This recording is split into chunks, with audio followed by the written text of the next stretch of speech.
Pernah kebayang nggak gimana caranya mengubah sebuah masyarakat yang udah tenggelam dalam konflik menjadi sebuah peradaban yang maju? Nah, kali ini kita akan coba bedah sebuah cetak biru dari sejarah yang ternyata berhasil melakukan hal itu. Sebuah pendekatan yang mengubah permusuhan menjadi persatuan. Coba deh kita renungkan pertanyaan ini sebentar. 600 tahun perang. Ini bukan angka main-main loh. Bukan cuma teori, tapi ini kenyataan pahit yang terjadi di Jazirah Arab sebelum masa Islam. Sebuah tantangan yang kalau dipikir-pikir kayaknya mustahil banget kan buat dipecahkan?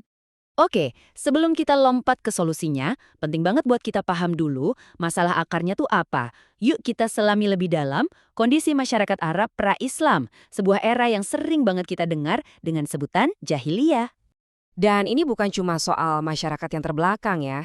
Ini benar-benar masyarakat yang lagi krisis total. Bayangin aja, perang antar suku kayak Aus dan Khazraj itu udah berjalan selama beberapa generasi.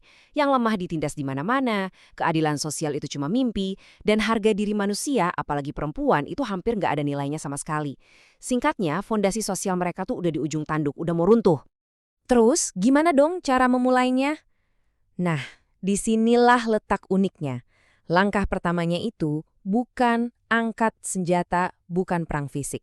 Tapi sebuah revolusi senyap. Sebuah revolusi yang terjadi di Mekah selama 13 tahun. Perjuangannya ada di mana? Di dalam pikiran dan hati manusia.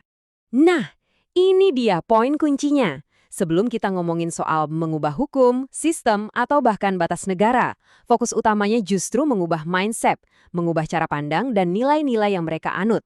Jadi pertarungan yang sesungguhnya itu adalah untuk memerdekakan akal dan kesadaran manusia itu sendiri. Fondasi manusia baru ini dibangun di atas 3 pilar utama. Yang pertama, tauhid. Ini soal menanamkan kesadaran kalau Tuhan itu cuma satu dan jadi pusat dari segalanya. Kedua, akhlak. Jadi fokusnya benar-benar ke pembentukan karakter dan moral setiap individu. Dan yang ketiga, ini yang paling radikal pada masanya, yaitu kesetaraan. Ide bahwa semua manusia itu sama, nggak peduli dari suku mana atau status sosialnya apa. Jadi bisa dibilang, 13 tahun pertama itu adalah fase pendidikan yang super intensif. Oke, setelah fondasi manusianya kuat, langkah logis selanjutnya apa? Ya, membangun masyarakatnya. Dan disinilah momen kuncinya datang, hijrah, perpindahan ke Madinah. Kenapa Madinah? Karena di sanalah cetak biru atau blueprint dari tatanan sosial yang baru ini akan mulai diwujudkan. Dan begitu sampai di Madinah, lahirlah sebuah inovasi politik yang, wah ini revolusioner banget buat zamannya, Piagam Madinah. Ini bukan sekedar secari kertas ya, ini adalah sebuah kontrak sosial yang nyata. Bayangin, piagam ini berhasil menyatukan komunitas yang super beragam. Ada Muslim, ada berbagai suku Yahudi, ada kelompok-kelompok lain, menjadi satu bangsa atau ummah. Semuanya punya hak dan kewajiban yang jelas, terutama soal kebebasan beragama dan kewajiban untuk saling membela. Dan lihat dampaknya, luar biasa. Konflik 600 tahun antara suku Aus dan Khazraj itu selesai, berhenti total.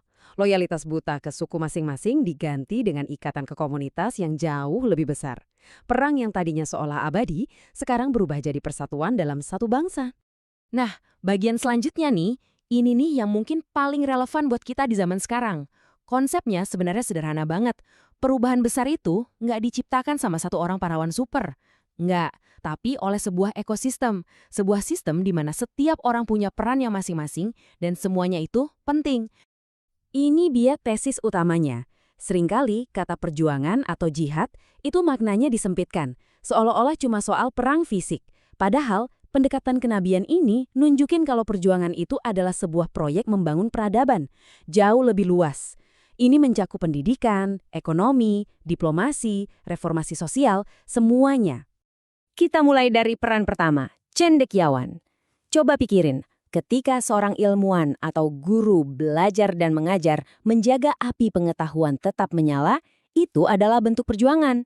Mereka ini ibaratnya penjaga kompas moral dan intelektual masyarakat, biar generasi selanjutnya nggak kehilangan arah. Lanjut ke dimensi ekonomi. Ini juga nggak kalah penting. Seorang pedagang yang jujur, yang nggak mau main curang, nggak mau riba atau manipulasi harga, dia itu bukan cuma lagi cari uang loh. Di tengah masyarakat yang korup, berbisnis dengan jujur itu adalah sebuah bentuk perlawanan. Perlawanan nyata terhadap sistem yang menindas. Terus peran perempuan. Wah, ini juga vital banget. Jauh dari sekedar urusan rumah tangga ya. Mereka itu pilar ekonomi keluarga, pusat ketenangan emosional, dan bahkan jadi pusat ilmu pengetahuan. Contohnya kan ada pada istri-istri Nabi sendiri. Jadi peran mereka itu bukan cuma peran pendukung, tapi peran ventral. Penting banget. Oke, kita udah lihat nih kepingan-kepingan puzzle-nya. Ada soal perubahan kesadaran, ada soal membangun komunitas, ada ekosistem peran. Nah sekarang, yuk kita coba satukan semuanya jadi sebuah kerangka kerja yang utuh. Sebuah metode perubahan yang ternyata sangat sistematis. Nah, ini dia intinya, bisa kita rangkum jadi 4 langkah. Langkah pertama, bangun kesadaran fundamental. Ubah dulu mindsetnya. Langkah kedua, pimpin dengan teladan. Integritas itu nomor 1.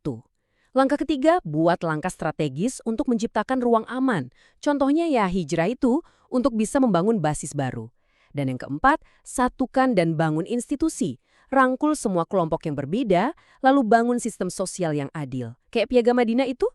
Sebagai penutup, coba deh kita sama-sama renungkan pertanyaan ini. Dari semua yang kita bahas, jelas banget kan kalau setiap peran, mau itu guru, pedagang, orang tua, ilmuwan, semuanya punya nilai perjuangannya sendiri dalam proyek raksasa membangun peradaban yang lebih baik. Jadi, mungkin pertanyaannya sekarang bukan lagi apakah orang lain melihat aku berjuang, tapi lebih ke dalam diri sendiri. Apa aku sudah berkontribusi sesuai peranku?